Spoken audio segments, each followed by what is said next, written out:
Dans le paisible village de Vallonné se trouvait un homme du nom de Lucien. Il n'était ni riche ni noble et ne possédait ni grande culture ni science immense. Cependant, il était doté d'une qualité que peu de gens remarquaient de prime abord, son humilité. Lucien vivait modestement dans une petite chaumière entourée de champs verdoyants qu'il cultivait avec soin. Il se levait tous les matins à l'aube, saluant chaque matin le chant des oiseaux, et commençait sa journée par des travaux d'agriculture.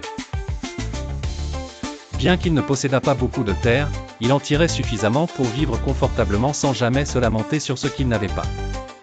Le village de Vallonné, paisible en apparence, était souvent le théâtre de querelles intestines.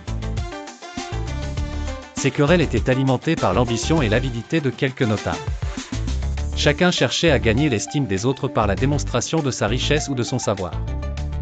Lucien observait ces agissements avec un sourire bienveillant. Un jour, une terrible tempête s'abattit sur le village. Les torrents d'eau emportèrent avec eux les récoltes, blessèrent les bêtes, et détruisirent bien des habitations. Les villageois, désemparés par cette calamité, regardaient leurs possessions ruinées. Lucien cependant, ne se laissa pas abattre. Il rassembla ses voisins désemparés, sans grande éloquence mais avec un cœur sincèrement préoccupé du bien-être commun, leur proposa de travailler ensemble pour reconstruire ce qui avait été détruit.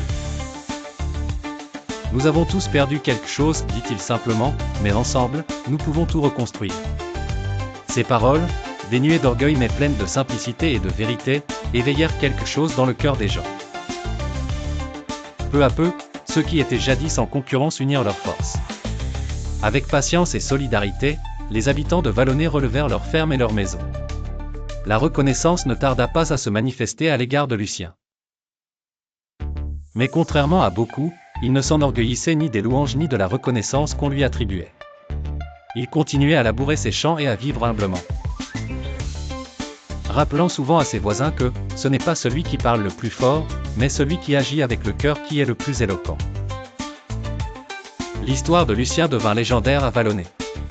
Elle se raconta aux enfants, aux visiteurs, passant de génération en génération comme une leçon précieuse sur les bienfaits de l'humilité et de la modestie. Les gens réalisaient peu à peu que derrière chaque acte humble se cachait souvent une véritable grandeur d'âme. Ainsi, la légende de Lucien continua à inspirer, rappelant à tous la puissance de la vérité et la nécessité de l'humilité des cœurs.